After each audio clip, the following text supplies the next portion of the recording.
नमस्कार दोस्तों, आप सुन रहे हैं द स्टोरी स्पॉट और आज आपके लिए है भगवती चरण वर्मा के द्वारा लिखी हुई कहानी प्रायश्चित। तो आइए सुनते हैं और एंजॉय करते हैं। अगर कबरी बिल्ली घर भर में किसी से प्रेम करती थी तो रामू की बहू से, और अगर रामू की बहू घर भर में किसी से घृणा करती थी तो कबरी बिल्ली से। रामू की बहू 2 महीने हुए मायके से प्रथम बार ससुराल आई थी। पति की प्यारी और सास की दुलारी 14 वर्ष की बालिका। भंडार घर की चाबी उसकी करधनी में लटकने लगी। नौकरों पर हुक्म चलने लगा और रामू की बहू घर में सब कुछ। सास जी ने माला ली और पूजा पाठ में मन लगाया। लेकिन ठहरी 14 वर्ष की बालिका कभी भंडार घर खुला है तो कभी भंडार घर में बैठे बैठे सो गई। कबरी बिल्ली को मौका मिला घी दूध पर, अब वह जुट गई। रामू की बहू की जान आफत में और कबरी बिल्ली के छक्के पंजे। रामू की बहू हांडी में घी रखते रखते ऊग गई और बचा हुआ घी कबरे के पेट में। रामू की बहू दूध ढककर मिश्रानी को जींस देने गई और दूध नदारद। अगर बात यहीं तक रह जाती तो भी बुरा ना था। कबरी रामू की बहू से कुछ ऐसा परस गई थी कि रामू की बहू के लिए खाना पीना दुश्वार। रामू की बहू कमरे में रबड़ी से भरी कटोरी पहुंची और रामू जब आए तब तक तो कटोरी साफ चटी हुई। बाजार से बालाई आई और जब तक रामू की बहू ने पान लगाया बालाई गायब। रामू की बहू ने तय कर लिया, या तो घर में बिल्ली रहेगी या मैं रहूंगी, और मोर्चाबंदी हो गई। दोनों सतर्क। बिल्ली फंसाने का कटघरा आया। उसमें दूध, बालाई, चूहे और बिल्ली को स्वादिष्ट लगने वाले विविध प्रकार के व्यंजन रखे गए, लेकिन बिल्ली ने उधर निगाह तक न डाली। इधर कबरी ने सरगर्मी दिखलाई। अभी तक तो वह रामू की बहू से डरती थी, पर अब वह साथ लग गई, लेकिन इतने फासले पर कि रामू की बहू उस पर हाथ न लगा सके। कबरी के हौसले बढ़ जाने से रामू की बहू को घर में रहना मुश्किल हो गया था। उसे मिलती थी सास की मीठी झिड़कियां और पतिदेव को मिलता था रूखा सूखा भोजन। एक दिन रामू की बहू ने रामू के लिए खीर बनाई। पिस्ता, बादाम, मखाने और तरह तरह के मेवे दूध में औटे गए। सोने का वर्क चिपकाया गया और खीर से भरकर कटोरा कमरे के एक ऐसे ऊंचे ताक पर रखा गया जहां बिल्ली ना पहुंच सके। रामू की बहू इसके बाद पान लगाने में लग गई। उधर बिल्ली कमरे में आई। ताक के नीचे खड़े होकर उसने ऊपर कटोरे की ओर देखा। सूंघा, माल अच्छा है। ताक की ऊंचाई अंदाजी।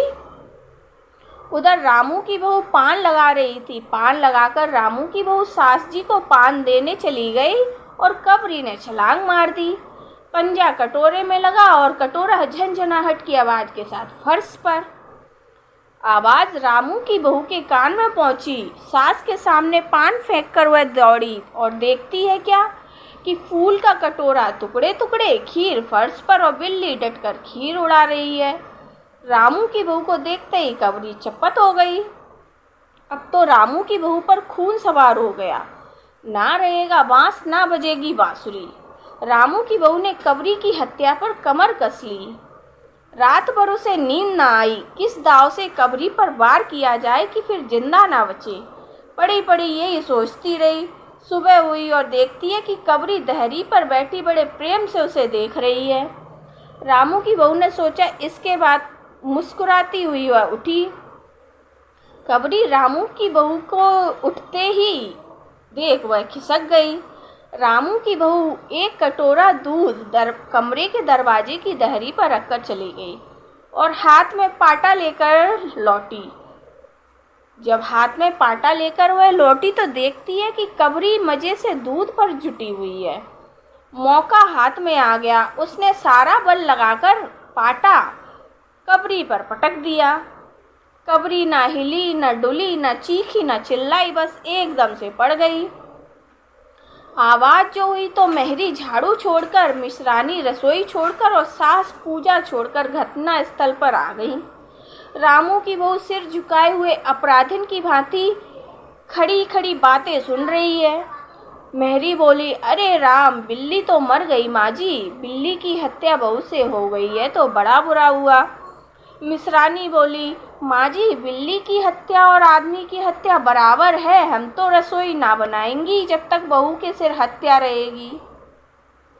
सास जी बोली, हाँ ठीक तो कहती हो, जब तक बहू के सर हत्या ना उतर जाए तब तक कोई पानी ना पी सकता, ना खाना खा सकता। बहू ये क्या कर डाला। मेहरी ने कहा, फिर क्या हो, कहो तो पंडित जी को बुलाए लाए। सास की जान में जान आई, अरे हाँ, जल्दी दौड़ के पंडित जी को बुला लो। बिल्ली की हत्या की खबर बिजली की तरह पड़ोस में फैल गई और पड़ोस की औरतों का रामू के घर तांता सा बंध गया। चारों ओर से प्रश्नों की बौछार और रामू की बहू सिर झुकाए बैठी है। पंडित परमसुख को जब यह खबर मिली तो उस समय वह पूजा कर रहे थे। खबर पाते ही वे उठ पड़े, पंडिताइन से मुस्कुराते हुए बोले, भोजन ना बनाना, लाला घासी राम की पतोहू ने बिल्ली मार डाली, प्रायश्चित होगा, पकवानों पर हाथ लगेगा। पंडित परमसुख चौबे छोटे से मोटे से आदमी थे, लंबाई 4 फीट 10 इंच और तोंद का घेरा 58 इंच, चेहरा गोल मटोल, मूछ बड़ी बड़ी, रंग गोरा और छोटी कमर तक पहुंचती हुई। कहा जाता है कि मथुरा में जब पसेरी खुराक वाले पंडितों को ढूंढा जाता तो पंडित परमसुख जी को उस लिस्ट में प्रथम स्थान दिया जाता। पंडित परमसुख पहुँचे और कोरम पूरा हुआ। पंचायत बैठी, सास जी, मिसरानी, किस्नू की माँ, छन्नू की दादी और पंडित परमसुख। बाकी स्त्रियां बहू से सहानुभूति प्रकट कर रही थीं। किस्नू की माँ ने कहा, पंडित जी, बिल्ली की हत्या करने से कौन नरक मिलता है। पंडित परमसुख ने पन्ना देखते हुए कहा, बिल्ली की हत्या अकेले से तो नरक का नाम नहीं बतलाया जा सकता, वह मुहूर्त भी मालूम हो जब बिल्ली की हत्या हुई हो, तब नरक का पता लग सकता है। यही कोई 7 बजे सुबह, मिश्रानी जी ने कहा। पंडित परमसुख ने पन्ने के पन्ने उल्टे, अक्षरों पर उंगलियां चलाई, माथे पर हाथ लगाया और कुछ सोचा।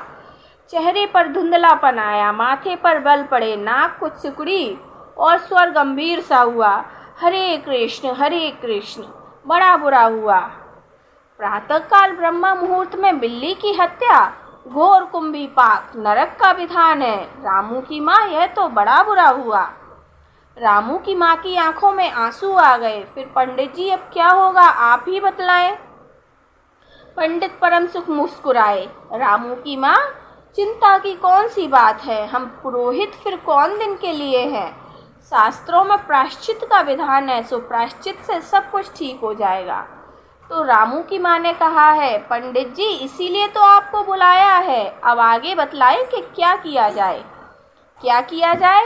यही एक सोने की बिल्ली बनवाकर बहू से दान करवा दी जाए। जब तक बिल्ली न दे दी जाएगी तब तक तो घर अपवित्र रहेगा। बिल्ली दान देने के बाद 21 दिन का पाठ हो जाए।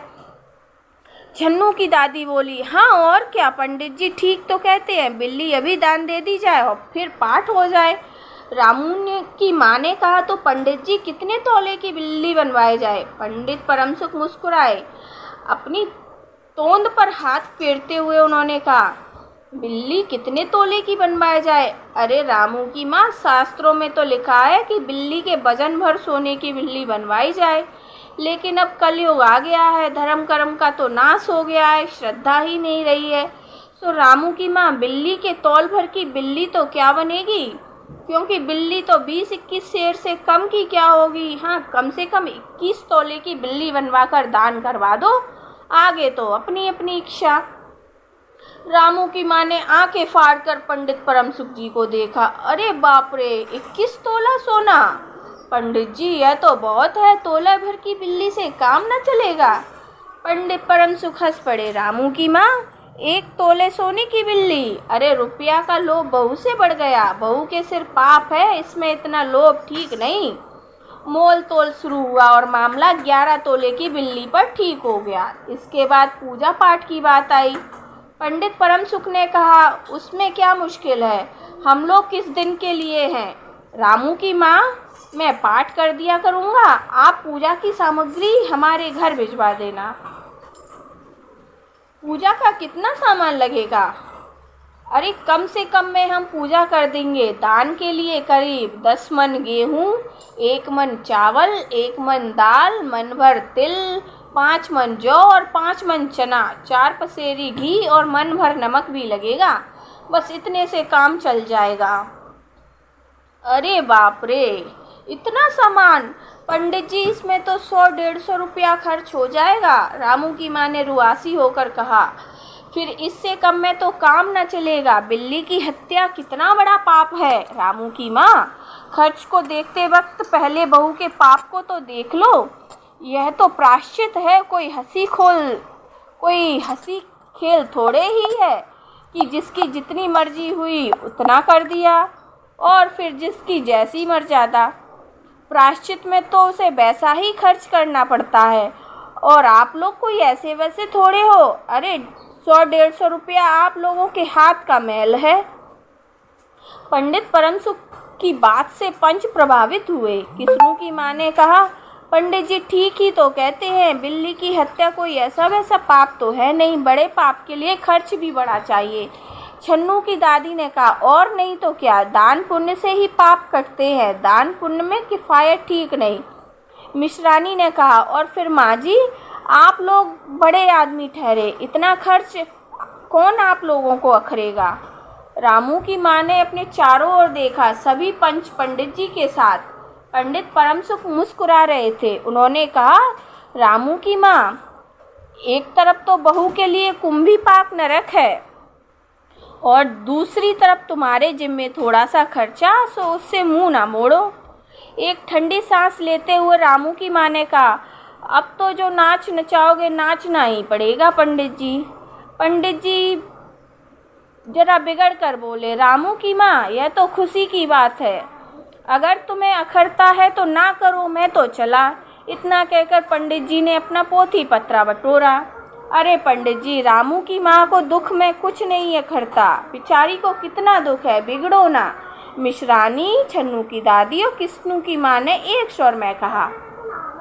रामू की माँ ने भी पंडित जी के पैर पकड़े और पंडित जी ने अब जमकर आसन जमाया। और क्या हो, 21 दिन के पाठ के 21 रुपए और 21 दिन तक दोनों बखत 5-5 ब्राह्मणों को भोजन करवाना पड़ेगा।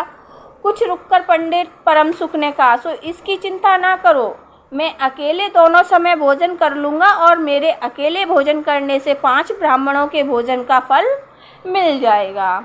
यह तो पंडित जी ठीक कहते हैं। पंडित जी की टोन तो देखो। मिश्रानी ने मुस्कुराते हुए पंडित जी पर व्यंग किया। अच्छा तो फिर प्रायश्चित का प्रबंध करवाओ। रामू की माँ, 11 तोला सोना निकालो, मैं उसकी बिल्ली बनवा लाऊं। 2 घंटे में बनवा कर लौटूंगा, तब तक पूजा का प्रबंध कर रखो और देखो पूजा के लिए। पंडित जी की बात खत्म भी ना हुई थी कि मेहरी हाँफते हुए कमरे में घुस आई। सब लोग चौंक गए। रामू की माँ ने घबराकर पूछा, अरे क्या हुई री, क्यों इतना भड़बड़ा रही है। मेहरी ने लड़खड़ाते हुए स्वर में कहा, माँ जी, बिल्ली तो उठकर भाग गई। धन्यवाद।